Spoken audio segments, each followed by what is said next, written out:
Hello friends, आप सभी दोस्तों का आपके अपने चैनल स्टडी फॉर एनालिसिस पर हार्दिक स्वागत है। तो फ्रेंड्स, जैसे कि आपको स्क्रीन में दिख रहा होगा कि आज हम लोग अपनी 7 दिसंबर 2022 मतलब कि टुडे की करंट अफेयर डिस्कस करने जा रहे हैं। और इस क्लास में हम लोग मोस्ट इंपॉर्टेंट करंट अफेयर्स के क्वेश्चन डिस्कस करते हैं, टॉप 60 क्वेश्चन जो कि हमारे सभी एग्ज़ाम में आने के बहुत ज़्यादा ही चांसेस हैं। तो फ्रेंड्स, आप इस क्लास को किसी भी कॉम्पिटिटिव एग्ज़ाम के लिए कर सकते हैं। और इस क्लास के बाद आपको तुरंत डिस्क्रिप्शन बॉक्स में पीडीएफ फाइल प्रोवाइड करा दी जाती है। तो आप डिस्क्रिप्शन बॉक्स में जाके पीडीएफ फाइल को अवश्य डाउनलोड करके पढ़ें और आप इसको किसी भी कॉम्पिटिटिव एग्ज़ाम के लिए ले सकते हैं, चाहे आप किसी भी एग्ज़ाम की तैयारी करते हैं, क्योंकि हमारे करंट अफेयर क्वेश्चन 4 से 5 किसी भी एग्ज़ाम में पूछे जाते हैं। तो दोस्तों, आपके लिए ये क्लास बहुत ही बेनिफिट है। बिना स्किप किए पूरा वीडियो वॉच करके डिस्क्रिप्शन बॉक्स में जाके पीडीएफ फाइल डाउनलोड करके पढ़ सकते हैं। तो चलिए दोस्तों, आज की क्लास को हम लोग शुरू करते हैं। इसमें नंबर पहला प्रश्न है, राहुल बजाज का निधन हुआ है, वह एक प्रसिद्ध क्या थे? इसका राइट आंसर होगा वह एक बिजनेसमैन मतलब कि उद्योगपति थे। प्रश्न नंबर दूसरा है, किसके द्वारा शिक्षा की वार्षिक स्थिति रिपोर्ट प्रकाशित की गई? इसका राइट आंसर होगा प्रथम फाउंडेशन के द्वारा अभी हाल ही में शिक्षा की वार्षिक स्थिति रिपोर्ट प्रकाशित की गई है। प्रश्न नंबर तीसरा है, किस देश ने महानगरों को संरक्षित करने के लिए वन ओशन शिखर सम्मेलन 2022 की अध्यक्षता की? इसका राइट आंसर होगा फ्रांस देश ने। अगला प्रश्न है, प्रश्न नंबर हमारा चौथा है, वित्तीय साक्षरता सप्ताह 2022 के लिए आरबीआई ने क्या थीम चुनी? इसका राइट आंसर होगा गो डिजिटल गो सिक्योर। अभी हाल ही में आरबीआई ने अपनी थीम चुनी है वित्तीय साक्षरता सप्ताह 2022 के लिए। अगला प्रश्न है, प्रश्न नंबर पाँचवा है, भारत और किस देश ने पर्यटन को बढ़ावा देने के लिए समझौता किया? इसका राइट आंसर होगा भारत और ऑस्ट्रेलिया देश ने अभी हाल ही में पर्यटन को मतलब कि टूरिज्म को बढ़ावा देने के लिए आपस में समझौता किया है। प्रश्न नंबर 6 है, आरबीआई ने 2022 में मौद्रिक नीति दरों में रिवर्स रेपो रेट कितने प्रतिशत रखी है? इसका राइट आंसर हो जाएगा हमारा 35%। अब हमारा अगला प्रश्न है, प्रश्न नंबर 7वां है। इसमें यह पूछा गया है कि women in the board room report के अनुसार भारत में बोर्ड सीटों में महिलाओं का प्रतिशत कितना है? इसका राइट आंसर होगा 1%। प्रश्न नंबर 8 है, किस देश ने कोआला को लुप्तप्राय प्रजाति के रूप में नामित किया? इसका राइट आंसर होगा ऑस्ट्रेलिया देश ने अभी हाल ही में कोआला को लुप्तप्राय प्रजाति के रूप में नामित किया है। अगला प्रश्न है, अब प्रश्न नंबर हमारा 9 है। इसमें पूछा गया है कि किस देश के केंद्रीय बैंक ने वित्तीय मानकीकरण के लिए पंचवर्षीय योजना शुरू की? इसका राइट आंसर होगा चीन देश ने। प्रश्न नंबर 10 है, केंद्र सरकार ने किस वर्ष तक कृषि क्षेत्र में डीजल को अक्षय ऊर्जा में बदलने का लक्ष्य लिया है? इसका राइट आंसर होगा वर्ष 2024 तक हमारी केंद्र सरकार ने कृषि क्षेत्र में डीजल को अक्षय ऊर्जा में बदलने का लक्ष्य रखा है। अगला प्रश्न है, प्रश्न नंबर 11 है। इसमें यह पूछा गया है कि किसने reimagining health care in India report जारी की है? इसका राइट आंसर होगा नीति आयोग ने जारी की है। प्रश्न नंबर 12 है, भारत व्यवसाय शुरू करने में आसानी के मामले में स्थान मतलब कौन से स्थान पर रहा है? इसका राइट आंसर होगा चौथे स्थान पर भारत रहा है हमारा व्यवसाय शुरू करने में आसानी के मामले में, मतलब कि हम कितनी आसानी से अपना जो खुद का बिजनेस है, व्यवसाय है, वो शुरू कर सकते हैं, तो उसमें हमें कितनी आसानी होगी, तो उस स्थान पर भारत हमारा चौथे स्थान पर रहा है। प्रश्न नंबर 13 है। इसमें पूछा है कि भारतीय सेना ने किस नाम से हैकथॉन का आयोजन किया? इसका राइट आंसर होगा सैन्य रणक्षेत्रम के नाम से अभी हाल में हमारी भारतीय सेना ने हैकथॉन का आयोजन किया। प्रश्न नंबर 14 है। इसमें हमारा पूछा गया कि भारतीय टेबल टेनिस महासंघ की नई अध्यक्ष कौन बनी है? इसका राइट आंसर होगा गीता मित्तल जी को अभी हाल ही में भारतीय टेबल टेनिस महासंघ की नए अध्यक्ष के रूप में चुना गया है। प्रश्न नंबर 15 है, किसने एग्रीटेक स्टार्टअप कंपनी कृषि नेटवर्क का ब्रांड एम्बेसडर बनाया गया? इसका राइट आंसर होगा पंकज त्रिपाठी जी को अभी हाल ही में एग्रीटेक स्टार्टअप कंपनी कृषि नेटवर्क का ब्रांड एम्बेसडर बनाया गया है। प्रश्न नंबर 16 है, भारत की सुरक्षा के लिए केंद्र सरकार में कितने ऐप्स पर प्रतिबंध लगाया गया? इसका राइट आंसर होगा 54 मतलब कि 54। प्रश्न नंबर हमारा 17 है, लॉन्च पुस्तक how to prevent the next pandemic के लेखक कौन है? इसका राइट आंसर होगा माइक्रोसॉफ्ट के हमारे संस्थापक बिल गेट्स इसके मतलब कि इस बुक के राइटर हैं, how to prevent the next pandemic.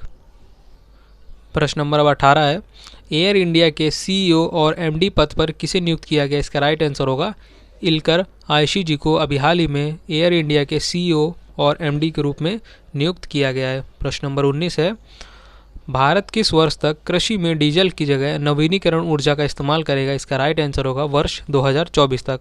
प्रश्न नंबर 20 है, सीबीआई ने एबीजी शिपयार्ड में कितने करोड़ रुपए की बैंक धोखाधड़ी का पता लगाया है? इसका राइट आंसर होगा 22,842 करोड़ रुपए का सीबीआई ने एबीजी शिपयार्ड में बैंक धोखाधड़ी का पता लगाया है। अब हमारा अगला प्रश्न है, प्रश्न नंबर 21 है, फ्रैंक वाल्टर स्टीनमेयर किस देश के नए राष्ट्रपति बने? इसका राइट आंसर होगा जर्मनी देश के। प्रश्न नंबर अब हमारा 22 है, 9वीं यूएस ग्रीन बिल्डिंग काउंसिल में भारत किस स्थान पर रहा है? इसका राइट आंसर होगा भारत हमारा तीसरे स्थान पर रहा है। प्रश्न नंबर 23 है, भारत में 100% प्लास्टिक वेस्ट न्यूट्रल कंपनी कौन सी बनी है? इसका राइट आंसर होगा डाबर कंपनी अभी हाल ही में 100% प्लास्टिक वेस्ट न्यूट्रल कंपनी बनी है। प्रश्न नंबर 24 है, किस राज्य में 4 दिवसीय मरु उत्सव आयोजित किया गया? इसका राइट आंसर होगा राजस्थान राज्य में अभी हाल ही में 4 दिवसीय जो उत्सव होता है उनका मरु उत्सव वह आयोजित किया गया है।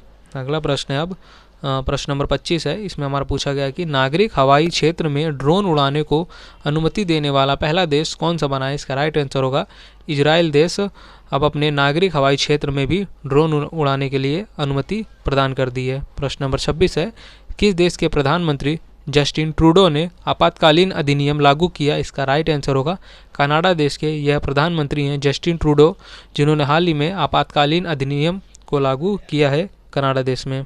प्रश्न नंबर हमारा 27 है, इसमें पूछा गया कि एमएसएमई ने उत्पादन बढ़ाने के लिए किसके साथ समझौता किया है? इसका राइट आंसर होगा अमेजॉन इंडिया के साथ एमएसएमई ने समझौता किया है उत्पादन बढ़ाने के लिए, मतलब कि प्रोडक्शन इंक्रीज करने के लिए। प्रश्न नंबर 28 है, सौर विद्युतीकरण के तहत सौभाग्य योजना के तहत कौन सा राज्य के मतलब शीर्ष स्थान पर रहा है? इसका राइट आंसर होगा अपना राजस्थान राज्य। प्रश्न नंबर हमारा 29 है, इसमें पूछा गया कि किसने पंचतंत्र पर पहला रंगीन स्मारिका सिक्का लॉन्च किया? इसका राइट आंसर होगा हमारे देश की वित्त मंत्री निर्मला सीतारमण जी अभी हाल ही में पंचतंत्र पर पहला रंगीन स्मारक सिक्का लॉन्च की हैं। प्रश्न नंबर 30 है, किसने वित्तीय रिपोर्टिंग में उत्कृष्टता के लिए ICAI पुरस्कार जीता है? इसका राइट आंसर होगा रेलटेल ने अभी हाल ही में वित्तीय रिपोर्टिंग में उत्कृष्टता मतलब कि अपनी महानता के लिए ICAI पुरस्कार से सम्मानित किया गया है। प्रश्न नंबर हमारा 31 है, इसमें यह पूछा गया है कि बप्पी लाहिड़ी का 59 की उम्र में निधन हुआ, वह एक प्रसिद्ध क्या थे? इसका राइट आंसर होगा हमारे बप्पी लाहिड़ी एक प्रसिद्ध सिंगर थे। प्रश्न नंबर हमारा अगला है, प्रश्न नंबर 32 है, इसमें पूछा गया है कि किसने CBSE अध्यक्ष का पदभार सौंपा है? इसका राइट आंसर होगा विनीत जोशी जी को अभी हाल ही में CBSE के नए अध्यक्ष के रूप में पदभार सौंपा गया है। प्रश्न नंबर 33 है, इसमें पूछा गया है कि इंटरनेशनल मॉनेटरी फंड मतलब कि IMF ने वर्ष 2021-22 के लिए भारत की आर्थिक विकास दर कितने प्रतिशत रहने का अनुमान लगाया है? इसका राइट आंसर होगा 9% अनुमान लगाया गया है IMF के द्वारा 2021-22 के लिए भारत की आर्थिक विकास दर। प्रश्न नंबर 34 है, 9वीं US ग्रीन बिल्डिंग काउंसिल में शीर्ष स्थान पर कौन सा देश रहा है? इसका राइट आंसर होगा चीन देश। प्रश्न नंबर 35 है, भारत में सेमीकंडक्टर्स का निर्माण किस कंपनी ने करने की घोषणा की? इसका राइट आंसर होगा वेदांता कंपनी ने अभी हाल ही में भारत में सेमीकंडक्टर का निर्माण करने की घोषणा की है। प्रश्न नंबर 36 है, किस राज्य ने भांग की खेती को खत्म करने के लिए ऑपरेशन परिवर्तन शुरू किया? इसका राइट आंसर होगा अपना आंध्र प्रदेश राज्य भांग की खेती को पूर्णतः अपने राज्य से खत्म करने के लिए ऑपरेशन परिवर्तन शुरू किया है। अगला प्रश्न है, प्रश्न नंबर हमारा 37 है, इसमें यह पूछा गया है कि किस संगठन ने तंबाकू छोड़ो एप्लीकेशन लॉन्च किया? इसका राइट आंसर होगा विश्व स्वास्थ्य संगठन ने अभी हाल ही में तंबाकू छोड़ो एप्लीकेशन लॉन्च किया। प्रश्न नंबर हमारा 38 है, इसमें पूछा गया है कि टेरी ने वर्ल्ड सस्टेनेबल डेवलपमेंट समिट का उद्घाटन किसने किया? इसका राइट आंसर होगा हमारे वर्तमान प्रधानमंत्री श्री नरेंद्र मोदी जी ने इसका उद्घाटन किया। अगला प्रश्न है अब प्रश्न नंबर हमारा 39 है, वर्ल्ड सस्टेनेबल डेवलपमेंट शिखर सम्मेलन का विषय क्या रखा गया है? इसका राइट आंसर हो जाएगा towards a resilient planet ensuring a sustainable and equitable future. इसका विषय रखा गया है। प्रश्न नंबर 40 है, किसने वेस्ट टू वेल्थ क्रिएशन कार्यक्रम शुरू किया है? इसका राइट आंसर होगा सिडबी ने अभी हाल ही में वेस्ट टू वेल्थ कार्यक्रम शुरू किया है। अब हमारा प्रश्न नंबर 41 है, देश का राष्ट्रीय समुद्री सुरक्षा समन्वयक किसे नियुक्त किया गया है? इसका राइट आंसर होगा जी अशोक कुमार जी को अभी हाल ही में देश का राष्ट्रीय समुद्री सुरक्षक समन्वयक नियुक्त किया गया है। प्रश्न नंबर 42 है, किस स्पेस एजेंसी ने इंस्पायर सैट-1 नामक उपग्रह लॉन्च किया? इसका राइट आंसर होगा हमारी जो अंतरिक्ष एजेंसी है इसरो ने अभी हाल ही में इंस्पायर सैट-1 नामक उपग्रह को लॉन्च किया है। अगला प्रश्न है अब प्रश्न नंबर 43 है, किस मंत्रालय ने DNT की आर्थिक सशक्तिकरण योजना सीड शुरू की है? इसका राइट आंसर होगा सामाजिक न्याय मंत्रालय ने अभी हाल ही में DNT की आर्थिक सशक्तिकरण योजना सीड शुरू की है। प्रश्न नंबर 44 है, किसने अमेरिका आधारित टेक स्टार्टअप 2 प्लेटफॉर्म की 25% हिस्सेदारी खरीदी? इसका राइट आंसर होगा जियो प्लेटफॉर्म ने अभी हाल ही में अमेरिका की जो आधारित थी टेक स्टार्टअप 2 इस प्लेटफॉर्म इसकी 25% हिस्सेदारी मतलब कि 25% अब भाग हमारा जियो प्लेटफॉर्म का भी इसमें होगा। प्रश्न नंबर 45 है, इसमें पूछा गया है कि लॉन्च पुस्तक humane how the United States abandoned peace and reinvented war के लेखक हैं? इसका राइट आंसर होगा सैमुअल मोएन इसके लेखक हैं पुस्तक के। प्रश्न नंबर 46 है, दक्षिण एशिया का सबसे बड़ा बायो CNG संयंत्र कहाँ स्थापित किया जाएगा? इसका राइट आंसर होगा अपने मध्य प्रदेश राज्य में हाल ही में दक्षिण एशिया का सबसे बड़ा बायो CNG संयंत्र स्थापित किया जाएगा। प्रश्न नंबर 47 है, INS विशाखापट्टनम ने समुद्र से किस सुपरसोनिक क्रूज मिसाइल का सफल परीक्षण किया? इसका राइट आंसर होगा ब्रह्मोस जो कि हमारी एक सुपरसोनिक क्रूज मिसाइल है। इसको अभी हाल ही में INS विशाखापट्टनम ने समुद्र से इसका सफल परीक्षण किया है। प्रश्न नंबर 48 है, लॉन्च पुस्तक dignity in a digital age making tech work for all of us के लेखक कौन है? इसका राइट आंसर होगा रो खन्ना जी इस पुस्तक के लेखक हैं। अगला प्रश्न है प्रश्न नंबर 49 है, इसमें पूछा गया है कि किस टीम ने सीनियर नेशनल वॉलीबॉल चैंपियनशिप में पुरुष एकल का खिताब जीता? इसका राइट आंसर होगा हरियाणा राज्य की टीम ने अभी हाल ही में जो कि सीनियर नेशनल वॉलीबॉल चैंपियनशिप में पुरुष एकल का खिताब जीता है। प्रश्न नंबर 50 है, किस टीम ने सीनियर नेशनल वॉलीबॉल चैंपियनशिप में महिला एकल का खिताब जीता? इसका राइट आंसर होगा केरल राज्य की जो महिला टीम है उसने हाल ही में हुए tournament senior national volleyball championship में महिला एकल का खिताब अपने नाम किया। प्रश्न नंबर अब हमारा 51 है, इसमें यह पूछा गया है कि वर्ष 2021 फीफा क्लब विश्व कप चैंपियनशिप किसने जीती? इसका राइट आंसर होगा चेल्सी ने जीती। प्रश्न नंबर 52 है, चन्नवीरा कानवी का निधन हुआ है, वह एक प्रसिद्ध क्या थे? इसका राइट आंसर होगा वह एक प्रसिद्ध लेखक और कवि थे, मतलब कि राइटर और पोएट दोनों थे हमारे चन्नवीरा कानवी जिनका हाल ही में निधन हो गया।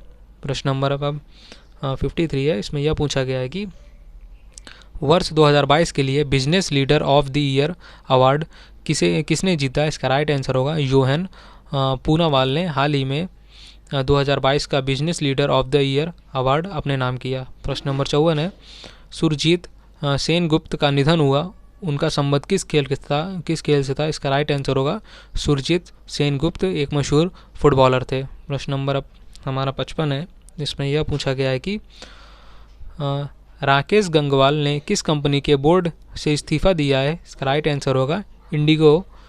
प्रश्न नंबर 56 है, भारत के UPI सिस्टम को अपनाने वाला पहला विदेशी देश कौन सा होगा? इसका राइट आंसर होगा नेपाल देश। हाल ही में भारत का जो UPI चलता है उसको अपनाने वाला यह पहला विदेशी देश है। प्रश्न नंबर हमारा 57 है, इसमें यह पूछा गया कि रणजी ट्रॉफी मैच में प्रथम श्रेणी डेब्यू पर 13 शतक लगाने वाले पहले खिलाड़ी कौन बने? इसका राइट आंसर होगा शकीब उल गनी जो कि बिहार राज्य से इन्होंने रणजी ट्रॉफी में प्रथम श्रेणी में 13 शतक लगाने वाले पहले खिलाड़ी बने हैं। प्रश्न नंबर 58 है, Vikram Sarabhai children's innovation centre का शुभारंभ कहाँ किया गया? इसका राइट आंसर होगा गुजरात राज्य में Vikram Sarabhai children innovation centre का अभी हाल ही में शुभारंभ किया गया है।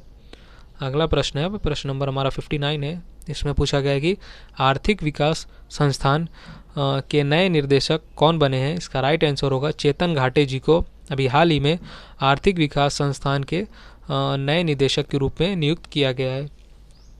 प्रश्न नंबर अब 60 है।